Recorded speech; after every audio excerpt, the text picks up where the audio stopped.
kayo? Pag nabibenta, ano yung pinaka-happiness mo? Nagpipray lang po. Pray? Nagpipray ko, salamat lang po sa Panginoon at binibigyan na. Lumalabas din po kayo ng mga anak ko. Siyempre po pa nandyan sila. Meron na po. So ngayon, yun naman po ang sinusuportahan nyo din. Hindi naman. Hindi naman na. Kasi mga trabaho naman. Oo, at least, naging responsable. Kanino ka po ngayon nagtatrabaho ng buong buhay? Para sa akin din lahat, iniipon ko kasi may plano pa. Ano po ang plano niyo sa buhay? Yung nabili kong mga property ko, gusto ko may pagawa ko ulit ng bahay. May mga lupa po kayo, gano'n. May mga Yun ang napundar mo sa pagbebenta dito sa palengke. yes, lahat nasa akin, galing dito sa sipag at tiyaga ko. Dito lang po kayo nakapwesto the whole time. O nag-iba-ibang lugar din po kayo. Dati po, nang 1978, doon po, ano lang po kami, tulda-tulda, tabing-tabing, ayun, din naman kami ng alipas. Kumusta ang benta and yung pagbili niyo ng baboy? Karami, mga ganun. Okay naman po. Sa ngayon, tama na ang binibili ko dahil mga Sa tingin niyo po nagiging matumal. halos lahat ng tao kasi nagtitinda. Marami na.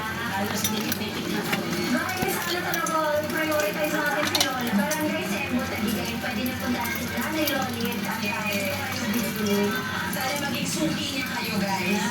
Para hindi na nalulungkot si nanay kapag Nakita ko kanina habang nagbebenta tayo, nakita ko yung smile ni Nanay sa gilid. Bakit nga eh? Kasi nandiyan ka eh.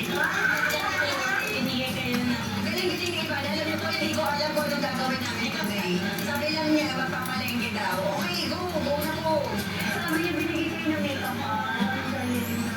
God bless you more, at nanay. isa pa, kayo ang gift niya. Kasi ka-birthday ko na nung September 1. Ay, September 1! Ilan taon na po kayo? 64. First bagets pa din na. Fresh ka pa din. Tsaka ang ganda ng skin mo na eh. Salamat. Kulay lang ba yan? Mahilig sa kulay. Siyempre naman ko. Parang bahay mo. Andun lang sa baba. Kami doon, pwede ba? Pwede? Sige, sige. Pumunta tayo kain.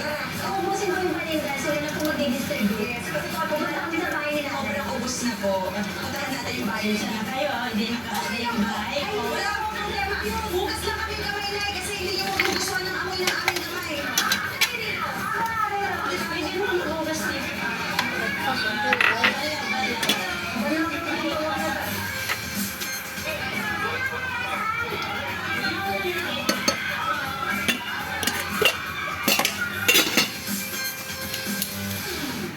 Okay lang ba, Nay, na pwede po ba kami pumasok sa bahay?